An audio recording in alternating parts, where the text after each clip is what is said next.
Plot twistnya itu dapat banget menurut aku.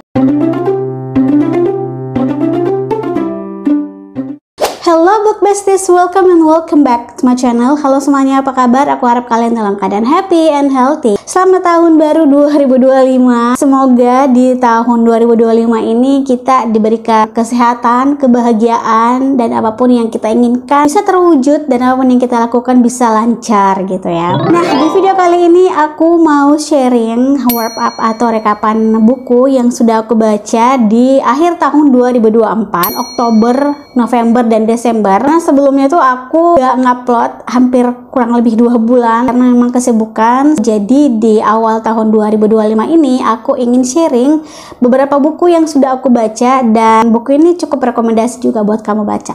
Tapi sebelum ke video ini, jangan lupa untuk subscribe dulu dan like video ini. Kalau sudah, langsung kita ke videonya. Di bulan Oktober, rekapan bacaan aku ada 5. Kita akan ulik satu-satu review singkatnya gitu ya. Jadi buku yang pertama aku baca di bulan Oktober adalah buku yang berjudul Iblis di Pekarangan. Jadi buku ini itu ditulis oleh 13 penulis dari Indonesia ditambah 1 penulis asal Jepang.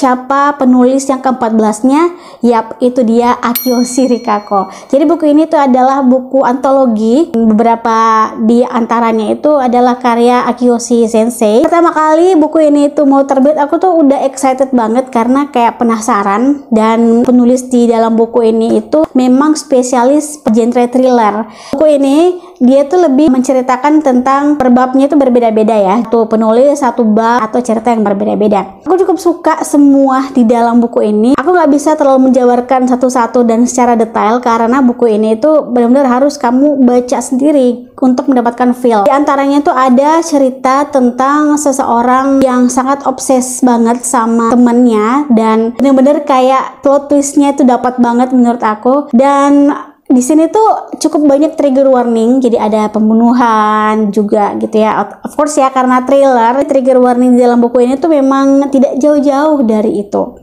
Aku cukup suka dan kalian wajib baca. Kita beralih ke non-fiksi yang manis-manis, yaitu inilah Kisah Sang Rasul. Nah, buku ini menceritakan tentang bagaimana kisah perjalanan Rasulullah Muhammad SAW, yang dimana pasti kita tahu dari kehidupan beliau dari lahir, bagaimana beliau berdakwah sampai hijrah. Pas baca buku ini tuh kayak terenyuh dan kayak nangis, karena di sini tuh di bab awalnya aja itu hooknya menceritakan tentang baginda Rasulullah SAW itu udah wafat. Semua dalam buku ini tuh manis dan kayak apa ya, bikin hati tuh kayak benar-benar makin rindu sama baginda Rasulullah SAW, dan kalian wajib baca buku ini. Buku yang selanjutnya adalah seorang pria yang melalui duka dengan mencuci piring. Ini juga non-fiksi dan penulisnya juga merupakan seorang dokter psikiater, membahas tentang seseorang yang telah kehilangan keluarganya meninggal atau anaknya meninggal, dan di buku ini tuh dijelaskan atau diceritakan tentang kisah nyata dari penulis ketika beliau kehilangan ayah dan anaknya yang masih kecil gitu. Bener-bener buku ini tuh ya Allah kayak bikin aku nangis gitu ya.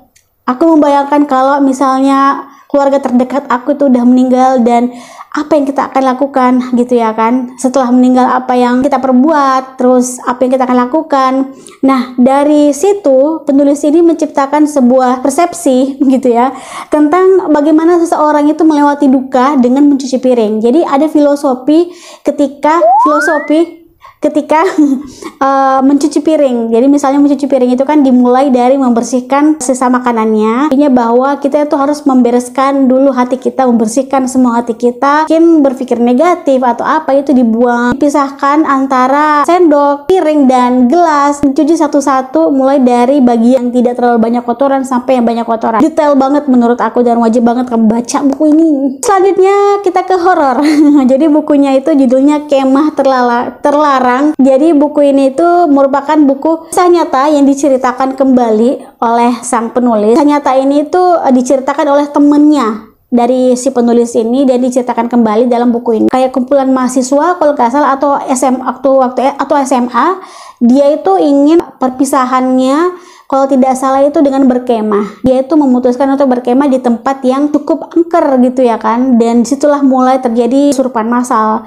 Buku ini menurutku asik untuk dibaca karena horornya juga dapet. Ada beberapa foto atau barcode. Ketika kalian scan barcode itu, kamu akan melihat video dari penulis dan mengalami langsung ketika dia ekspedisi ke tempat perkemahan tersebut. Ini tuh benar-benar mind blowing sih, dan kamu bisa baca kalau kamu pecinta horor. Yang terakhir, buku yang aku baca di Oktober adalah kembali non-fiksi, judulnya The Power of Sun Tzu. Buku ini itu lebih kayak ke taktik berperang. Jadi misalnya kita itu kalau berpikirnya ketika berperang adalah memakai kekuatan fisik gitu ya kan, memakai senjata dan sebagainya macam. Tapi di dalam buku ini itu dijelaskan kalau ketika berperang itu tidak hanya berperang fisik, tapi berperang secara pikiran dan mental, dan cukup ada strateginya. Di dalam buku ini tuh cukup bagus bagaimana kita bisa mengenali musuh dan mengenali diri sendiri, dan aku cukup rekomendasi banget buku ini untuk kamu baca.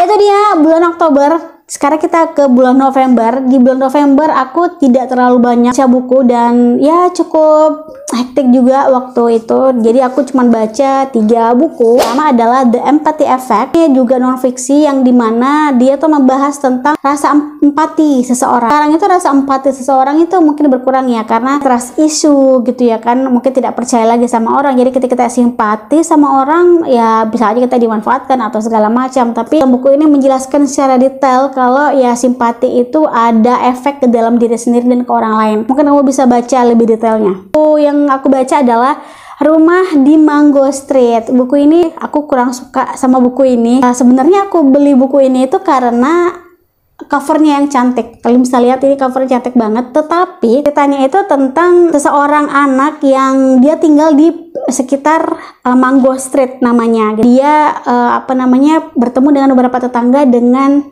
kehidupan mereka masing-masing, dengan kepribadian mereka masing-masing. Tapi yang kurang aku suka adalah dia tuh kayak kadang nggak nyambung gitu. Aku nggak tahu, atau mungkin aku yang kurang paham, atau mungkin translate-nya yang masih rancu, aku nggak tahu ya. Cuma premisnya cukup menarik. Maksudnya kayak di dalam buku ini tuh cukup tidak terlalu ada konflik yang berarti menurut aku. Kita kembali ke thriller horor.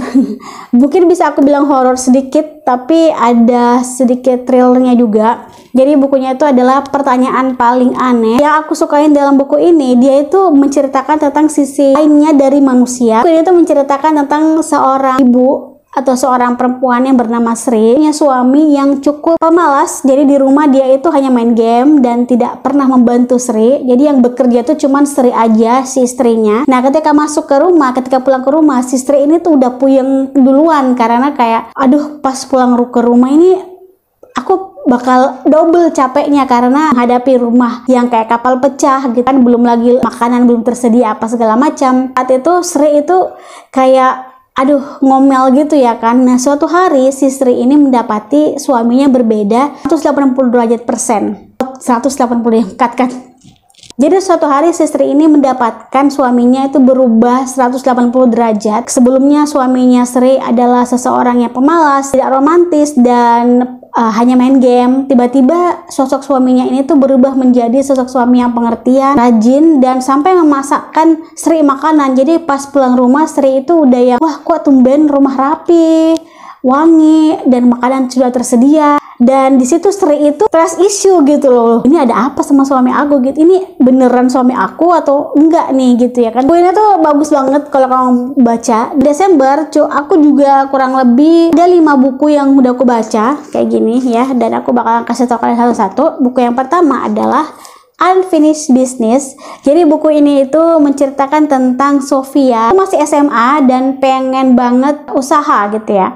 Karena masa lalu Sofia ini sangat kelam karena ayahnya tuh suka KDRT gitu. Jadi kayak Sofia itu bertekad sama dirinya bahwa dia tuh harus sukses suatu hari nanti dan membuktikan ke ayahnya bahwa dia juga bisa sukses dan tidak seperti ayahnya gitu ya. Nah, pada akhirnya Sofia ini ketemu sama Patrick, di mana Patrick ini adalah merupakan seorang CEO, masih berusia 18 tahun juga. Tapi kenapa dia menjadi CEO? Karena menggantikan ayahnya yang sedang sakit. Sebenarnya Patrick ini adalah tipikal cowok yang nggak mau berusaha. Maksudnya dia tuh nggak mau lanjutkan bisnis ayahnya. Dia tuh ada passion yang lain gitu ya kan. Tapi berhubung karena ayahnya sakit dan permintaan ayahnya, jadi Patrick melanjutkan bisnis ayahnya kayak gitu. Aku cukup suka dengan buku ini dan kisah romantisnya juga bikin gemes gitu. Kamu baca sih. Kita ke romance lagi. Judulnya adalah 5th of December. Buku ini juga menurut aku mind blowing dan plot twist karena dimana ceritanya ini ceritakan tentang seorang cewek atau perempuan yang bernama Shannon. Dia itu punya suami yang tidak mencintai dirinya, sedangkan Shannon ini bucin banget sama si suaminya dan sayang banget sama suaminya. Hingga suatu saat suami dan selingkuhan suaminya itu bunuh si Shannon, dan di tanggal 5 Desember Shannon itu hidup kembali. Di sana Shannon mengingat bahwa perlakuan suaminya ini yang ternyata tidak mencintai dirinya. Jadi kayak seakan-akan dia udah sadar gitu loh. Percuma dia tuh udah effort, pas hidup kembali si Shannon ini ingin balas dendam.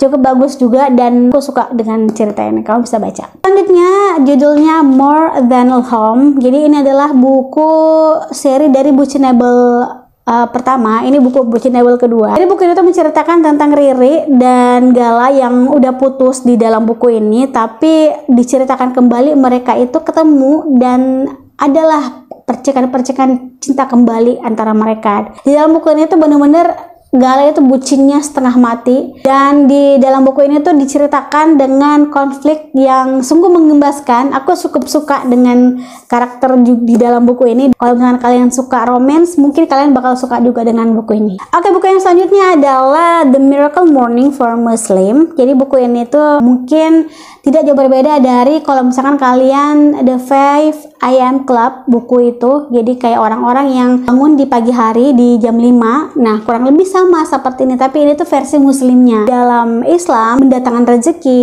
dan semua aktivitas kita itu bagusnya di pagi hari. Pokoknya di dalam buku ini tuh ngasih kita narasi bahwa keberkahan itu ada di pagi hari. Ini bagus banget buat kamu yang mungkin susah bangun pagi ya, atau bukan morning person. Oke, buku yang terakhir yang aku baca adalah Muslimah Impian. Sesuai dengan judulnya, membahas muslimah ketika berada di mana saja. Di dalam buku ini itu juga membahas tentang bagaimana seorang muslimah impian ketika jatuh cinta. Jadi kayak lebih ke romance, tapi dia tuh membahas dari segi cintanya gitu ya.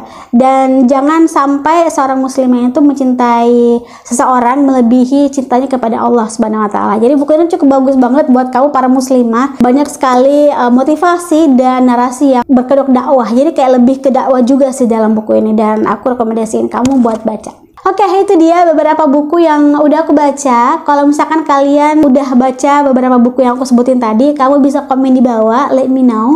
Sampai sini aja video aku. Thanks for watching. Have a nice day. See you next video. Bye bye.